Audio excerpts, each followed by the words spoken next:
ရင်မတူလို့ရှိရင်အပြင်းပြေတောင်စကားပြောလို့မရဘူးဆိုတဲ့စကားကိုတော်တော်များကြားဦးကြမယ်ထင်ပါတယ်နော်ဒါတကယ်ဟုတ်လားမဟုတ်လားဆိုတာကလည်း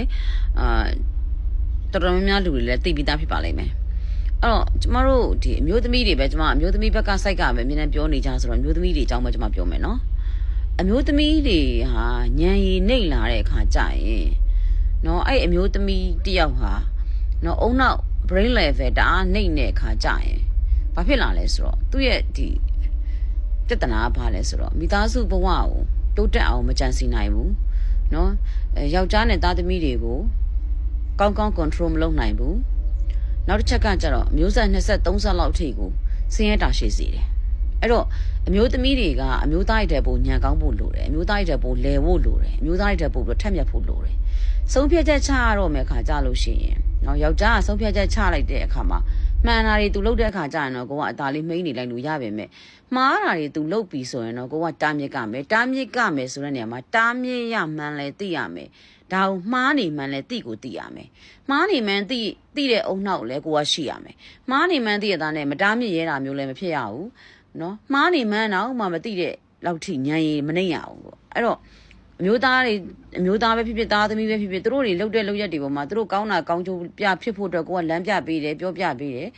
မဟုတ်တာတွေလှုပ်တော့မယ်ဆိုရင်တားမြစ်နိုင်ရမယ်အဲ့လိုမှမဟုတ်ဘဲနဲ့တကယ်ဟိုဖွဲအိတ်ကြီးတွေလိုမျိုးနော်ဟိုဘာနဲ့ထိုးဒီဘက်ကထိုးလို့ဟိုဘက်ရွေ့ဟိုဘက်ကထိုးဒီဘက်ရွေ့လာတဲ့ဟာမျိုးတွေပေါ့နော်ပျော်တီးပျော်ဖက်နဲ့ဘာမှသုံးစားလို့မရတဲ့မိမမျိုးတွေဆိုရင်တော့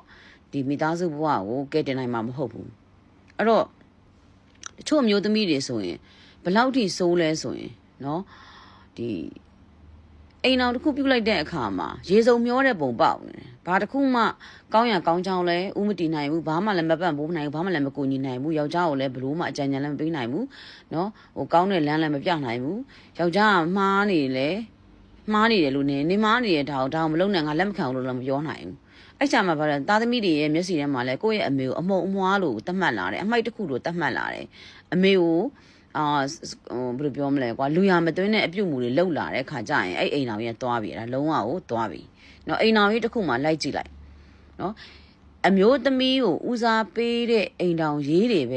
ချမ်းသာအောင်မြင်တယ်အမျိုးသမီးကိုဦးစားပေးတယ်ဆိုတာကအနိုင်ယူတာကိုပြောတာမဟုတ်ဘူးအမျိုးသမီးကဦးစားပေးခံရတဲ့အဆင့်မှာရှိနေတဲ့မိသားစုဘဝတွေပဲအဆင်ပြေတယ်အမျိုးသမီးကအနှိမ်ခံရပြီအဲ့အမျိုးသမီးကလူရမွေလူတော့မတိုးဘူးအစစ်တမ်းမရှိဘူးညံရည်မမေဘူးဆိုတော့ဒီအမိုက်ထုတ်လို့မိမမျိုးဆိုရင်တော့အဲ့ဒီအိမ်အောင်ရေးတွေမှာအဲ့ဒီမိမဒီဘာမှသုံးစားမရတယ်နော်ဒီအမိုက်ထုတ်တစ်ခုလိုဖြစ်ပြီးတော့ယောက်ျားသားသမီးတွေရဲ့ကျိုးဆွဲရကရတဲ့ရုပ်သေးရုပ်ပမာဖြစ်ပြီးတော့နော်ယောက်ျားဆိုတာကလည်းအပြင်ကိုခြေထောက်တစ်ဖက်ကအမြဲတမ်းရောက်နေတာအဲ့တော့အပြင်ကိုခြေထောက်တစ်ဖက်ရောက်နေတဲ့ယောက်ျားတွေကိုအပြင်ကဆွဲထုတ်သွားရင်အဲ့ယောက်ျားပါတော့မှာပဲဒါကဥပမာနှိုင်းပြတာနော်မျက်စိထဲမှာမြင်ဖို့ကယောက်ျားရဲ့အုံနောက်ယောက်ျားတစ်ယောက်ကအပြင်မှာသွားတယ်လာတယ်ပတ်ဝန်းကျင်အတိုင်းဝိုင်းနေတဲ့နောက်ကကလေးတွေကသူကိုယ်တိုင်မွေးထားမှာမဟုတ်တဲ့အတွက်သူဘလောက်ပဲကလေးတို့မှာအာယုံရှိတယ်ဆိုနော်အမေရိကန်လောက်တော့ဘယ်သူမှမရှိဘူးအဲ့တော့အပြင်ကိုခြေထောက်တစ်ဖက်ရောက်နေတဲ့အုံနောက်တစ်ချမ်းရောက်နေတဲ့လက်တစ်ဖက်အပြင်ကိုရောက်နေတဲ့လူတစ်ယောက်ကနော်အထက်ကမိသားစုရဲ့ဒီမိသားစုကသူ့ပေါ်မှာပေါ့လေနော်တန်ရောစင်ရှိအောင်ချစ်အောင်ပြီးတော့ तू ကဒီအိမ်မှာနေတာအဓိပ္ပာယ်ရှိရလို့ထင်အောင်နေမှမဟုတ်ဘူးဆိုလို့ရှိရင်အပြင်ဟိုလူဝတာအိမ်ထဲမှာနေမှာစိတ်ကအပြင်ရောက်နေဘာအဓိပ္ပာယ်မရှိဘူးเนาะအပြင်မှာမရင်ငယ်ရှိနေမယ်ဟလာမရင်ငယ်နဲ့နေပြီးတော့အိမ်ကမိမမရင်ငယ်ရှိလို့ရှိမှလည်းမသိမရင်ငယ်လို့နေမှလည်းမသိเนาะပေးတာယူကြည့်တာစားခိုင်းတာလို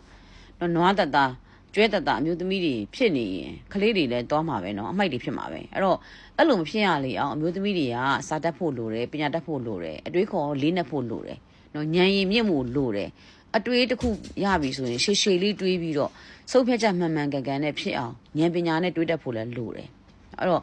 အဲ့လိုမျိုးမဟုတ်ဘူးဆိုလို့ရှိရင်တော့အဲ့ဒီယောက်ျားကနေပြီးတော့အဲ့ဒီမိန်းမပေါ်မှာလူသုံးလောက်တာမျိုးဒါမှမဟုတ်လို့ရှိရင်လည်းဒီရှင်ပြတနှကြော်နော်သူဒီဆက်နဲ့ပတ်သက်တဲ့ကိစ္စကိုဖြောပြဖို့လောက်ပဲဒီမိန်းမပေါ်မှာအာတိတရှိတာကျွန်တော်ဘာမှသုံးစားလို့မရဘူးခလေးမွေးဆက်ဖြစ်လာမယ်ခလေးမွေးလိုက်ပြီးခလေးတွေကကြီးပြင်းလာရင်လည်းဒီလိုမျိုးပညာမပြည့်စုံတဲ့အမျိုးသမီးတွေရဲ့သားသမီးတွေကဘလို့မှလူကောင်းသူကောင်းတွေဖြစ်လာမှာမဟုတ်ဘူးအဲ့တော့အဲ့ဒါတွေအရေးကြီးတယ်ပေါ့နော်အဲ့တော့ကိုသားသမီးကံကောင်းလို့သူတို့ကတော်ရင်တောင်မှတော်ကုန်ရင်တောင်မှအဲ့တော်တဲ့သားသမီးတွေကကိုယ့်အတွက်မဖြစ်တတ်ဘူးနော်ကိုယ့်ပေါ်မှာလည်းပြန်မတိတတ်မှာမဟုတ်ဘူး ဘာဖြစ်လဲဆိုတော့ကိုကလည်းသူတို့မသိတာထားဘူးလေနော်အဲ့တော့တာသမီကံမကောင်းတဲ့လူကတော့ဒါတစ်မျိုးပေါ့လေတာချို့တာသမီကံကောင်းတယ်အဲ့တော့တာသမီတွေကတော်တဲ့တာသမီတွေကိုမွေးတတ်တယ်ဒါပေမဲ့တော့တော်တာပဲရှိမယ်သူတို့တော်တာဟာကိုယ့်အတွက်ဖြစ်မလားဘူးနော်သူတို့အပြင်မှာရောက်သွားလိမ့်ရောက်လမ်းကြောင်းမှားနေမှာတော်ကုန်လိမ့်မယ်ပေါ့နော်အဲ့တော့ကလေးတွေရောယောက်ျားရောကိုကောင်းမွန်တဲ့လမ်းကြောင်းပြခြင်းနဲ့ဆိုရင်ကောင်းကောင်းထိန်းချုပ်အိမ်တော်ရေးကိုကောင်းကောင်းထိန်းသိမ်းခြင်းနဲ့ဆိုရင်တော့မျိုးသမီးတွေဉာဏ်ပညာပြည့်ဝဖို့လိုတယ်လို့ပြောချင်ပါတယ်အဲ့တော့သားသမီးတွေရောအမျိုးသမီးတွေရော brain wash လုပ်ခံထားရတယ်သားသမီးတွေ brain wash လုပ်ခံထားရလုပ်ခံရတဲ့ကလေးတွေမဖြစ်စေနဲ့ကလေးတွေကိုဉာဏ်သွေးမိအောင်ပြုစုပြောထောင်ပေးဖို့အတွက်ကိုအမျိုးသမီးတွေမှာပို့တော့တာဝန်ရှိတယ်နော်အဲ့လိုမိမညံမကောင်းလို့မိမအုံနောက်မရှိလို့မိမအတွေးကော့နေလို့နော်ဟိုယောက်ျားကနေအဲ့မိမကိုပြန်ပြီးတော့ brain wash လုပ်ခံထားရရင်တော့အရန်တိမ်လောက်အောင်အောက်တယ်ရှင်းပြရရင်တော့ဒါအရန်ကိုနစ်နာတယ်လို့နော်နစ်နာတယ်အဲ့တော့ကိုသားသမီးတွေရောကိုယောက်ျားကိုသားသမီးတွေရောကိုဟာလာယောက်ျားနဲ့တကွာယောက်ျားမိသားစုကနေပြီးတော့အတုံးချနေတာ brain wash လုပ်နေတာနော်လူရမသွင်းတာမျိုးဆိုရင်တော့အဲ့မိမမှာလုံးဝအပြစ်ကြီးတယ်လို့ပြောချင်ပါတယ်